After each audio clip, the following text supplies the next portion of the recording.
Happy Monday. I can't believe we're already in July 24th, the 30th week of the year. We're past the halfway point of the year. Isn't that crazy? It's just flying by. And, it's funny. I'm trying to slow my business down, but I just keep getting more and more business, which I'm not complaining about. I'm grateful. Just sometimes you just need to take a break, and yeah. So anyway, today we're talking about the 10 counties report, and everybody's doing really well, including Contra Costa. It's crazy. Let's take a quick look. We also have three things we're going to talk about, which is, should I sell my house now? The biggest car market crash of history, and take action for yourself. The little bit of mindsetting that I'm going through. I'm sharing it with you as part of my journey. All right, let's get started. Yeah, here we go. All right, so real quick, shows you here. Why can't I open this up? Oh, now I can. I'm gonna make this 150 so you can see it. See nice big numbers here. Last week we closed 743 houses, single family, all across the 10 counties. Crazy, right? Santa Clara did 157. They did a majority of it. Isn't that crazy? And Alameda too. It's amazing. We're all you hear is these salacious things about the market crashing and this. And yeah, absolutely. The market could crash. The economy could crash. I don't see it. I mean, especially here. I mean, there's other places that are probably seeing a decrease, but every place I track, and I'm tracking like 20 or 25 different cities, townships, metropolitan areas across the United States, and all of them are doing really, really well. In the middle of the summer, it's crazy. And it's mostly because demand has not waned, or it's waned a little bit, but supply has plummeted. That's the problem. And that's really why we're seeing that. Now, look, going back over here, year to date, 1,700 houses in San Mateo. Year to date, almost 4,000 houses. 4,000 houses in 30 weeks. Crazy. Average, or the volume is 500 million? No, 500 million. Compared to San Mateo, which is, 8 billion compared to San Mateo's 4 billion. Right? And the average sales price is about $2 million in Santa Clara. Those are just the average prices, right? Average of the averages. So if I went back and took a look and saw what the actual average prices are, maybe going over here, these are the number of units. It's actually a great graph to look at. So the number of units that are being sold. Contra Costa is just racing out ahead. I told you guys, Contra Costa is one of the best places to buy a house right now. Contra Costa and Sonoma County and Napa County are the places. If you're looking to buy and you don't need to buy inside Santa Clara County, those are the places to go. I'll show you in a minute.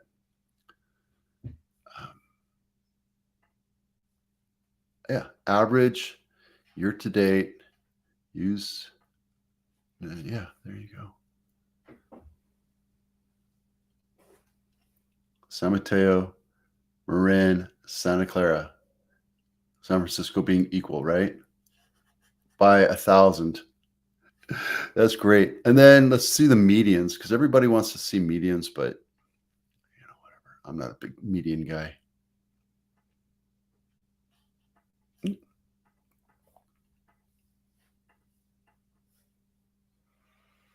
That is median.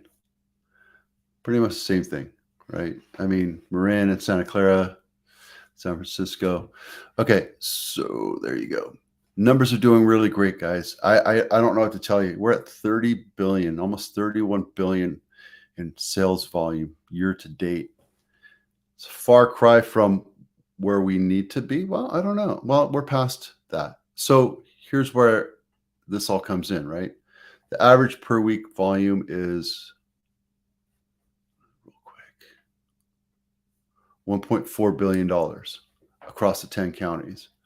Right. That was for 2022.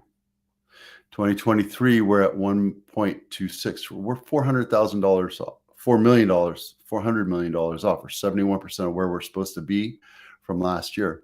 But it's not going to be like last year. There's just not enough supply. It's just not. There's not enough supply. So that's why everybody's saying that the market's crashing. That's why. Boom, right there. And I can tell you, prices are still remaining strong. Remember, last year is where we peaked, and now we're coming back down. When we went down, and then we're coming back up. So we're still staying strong as far as pricing is concerned. I'm almost going to tell you that by the end of the year, you'll see a couple of these popping over 100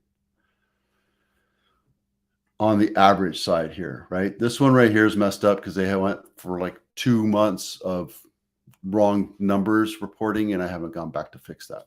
Okay, let's talk about, should you sell your house now? Guys, don't sell your house unless you absolutely have to. What? Vito, you're a sales guy. Yes, I get paid by selling houses. But I also tell people that if you don't have to sell your house, if you have to move, think about not selling your house and renting it out. Oh, I don't want to be a landlord. Totally understand. We actually have property management services that we offer. It's not something that we really talk about because it's just more of a convenience thing, because we do sales. Typically what we see is people say, yes, I thought about it. I don't want to do it. I totally, and look, I understand, but the value of selling your house now versus holding on to it for another 20 years, there's a whole plethora of reasons why. One, you have capital gains, right? Now, look, I understand if you have surpassed your $500,000 capital gains, it might be smart to hold on to it for a few years or turn it into a rental. And then after 2 years of renting it out, successfully or unsuccessfully, convert it or sell it, and then buy another house with that, right? There's all sorts of different things. There's legal ways to do it, ethically legal ways to do it that we have to talk about. And we want to make sure you do the right thing, right? We don't want to tell you to give you the wrong advice. So we always bring in our team. We have tax accountants and tax lawyers and lawyers that give you advice unless you already have them. And then we go through a process of decision making. And I understand that. Now, also, if you can't afford, let's say you have a brand new baby and you need to buy a house, buy a bigger house, and you're living in a condo and you just don't want to be a landlord, or you need that equity in that house to buy that house. The new house, I understand. That's what we did. We had a baby. We needed that equity out of the house. And, 20 years later, I wish I kept that other house. That it was a townhouse, but I wish I kept it because it would have been paid down or paid off. And I would have had another, hunk of equity just sitting there. But we didn't have the cash. We were broke. Totally understand it, right? Also, don't do the easy to sell. Hey, we'll buy your house in 15 days or less. Those guys are wholesalers and they're going to buy your house 60 cents on the dollar. And if you're into the convenience thing and you don't care about the money, go right ahead. But there's ads all over the place and people are offering to buy your house at 60 cents on the dollar. Just don't fall for that, right? We have a program. Let me see if I can pick it up real quick. Oh, I got rid of it. Yeah, I'll have to give it to you next week, where you give a choice of different commissions, and it depends on how much service you need or want, and then you decide. I'm not here to sell you on anything. You hire me to be your salesperson and negotiator, right? And it really depends. If you want just to put it on the market, we'll put it on the market and it won't cost you as much. If you need me to come in and do a lot of repairs and bring in my team, it's going to cost you a little bit more because I have to pay them, right? Just, it is what it is. And another reason is your house will increase exponentially over time. My first house is probably worth $700,000, $800,000 now. I should actually do that for next week. I'll do that next week. It would have been paid off. We bought it at $225,000. We sold it for $425,000, and now it's worth $700,000, $800,000. It would have been paid off by now. That's 20 years ago, right? So just understand what your options are. My job is to show you what the options are. And sometimes it's don't sell the house. Sometimes it's rent it out. Sometimes it's just let it sit, right? Uh, you sell, somebody else will pay down your mortgage. That's beautiful. There's nothing wrong with that. It's extra retirement. You can actually rent it out once it's paid off. That's extra income in your pocket, right? You also leave a legacy for your kids.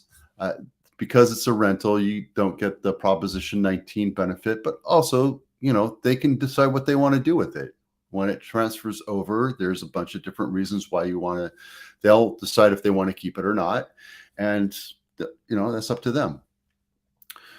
When you die, morbid thought, but here's the thing: when you die, your cost basis goes up to the day you die. So if you bought it at, like, let's say this house right now is worth 1.5, 1 point whatever today. We bought it at 690. And our cost basis is 690 plus acquisition cost plus repairs plus selling costs, right? And that would be, I would say $900,000. Well, let's say that it's worth $2 million. So 900 plus 500, because you get the $500,000 capital gains. Then you also get, that's $1.4 million.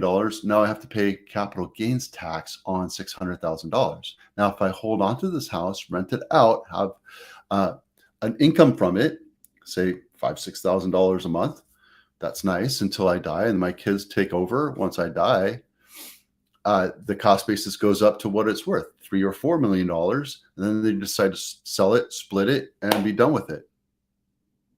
It's the same thing with that first house that I could have bought, should have bought, kept. I just didn't because we were broke at that time. We just didn't have the money. So look at the options, right? I'm not here to slam you into the listing and I want to make sure we have these discussions and go through this entire process of what your options are and get to it. Well, we'll go into this next time. All right, what's the next one? Biggest car market crash of our lifetime. Again, that's probably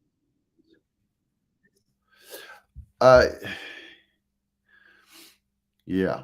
So the luxury car market is definitely slowing down.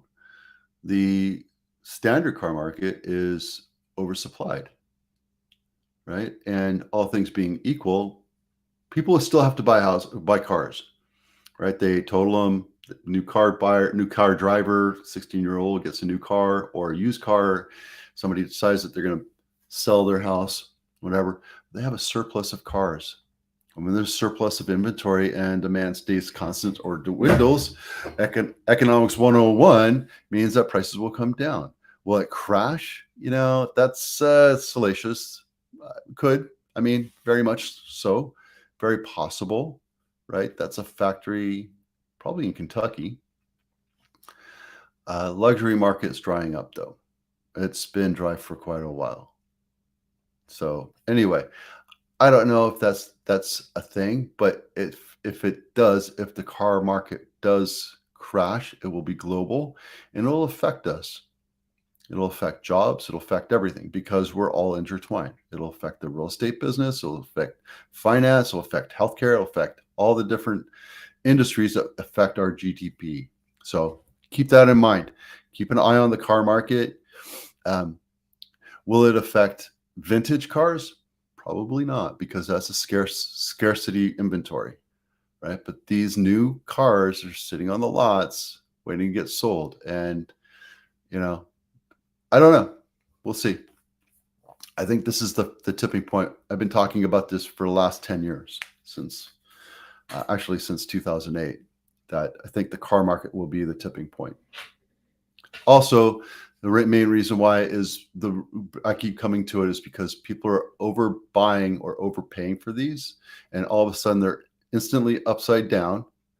And unless you have gap insurance, if you wreck it or something goes wrong with it, they're just giving it back. People are just giving it back because it's super expensive. They're paying $700 to $1,000 for a truck or a car, and then they ding it and they don't have enough gap insurance. So they just take it back to the dealer and say, take it.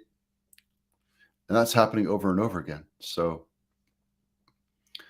People are overbuying cars or overpaying for cars, and that's a dangerous part of this business. Okay. Take action for your life. Oh, I'm going through a lot of stuff right now. A lot. Emotionally, etc. But I look at that, and I talked to somebody yesterday about this, and it was more about balancing life. And I look at it as spinning plates, right? If you try to get in there and spin 10 plates right away, you're going to crash all the plates. And that's how life is. If you start with one thing and you start spinning it and you go back and forth and spin it and spin it and spin it, and then you can, once you get the hang of that, then you can take on a second one. You can start spinning 2 plates at the same time.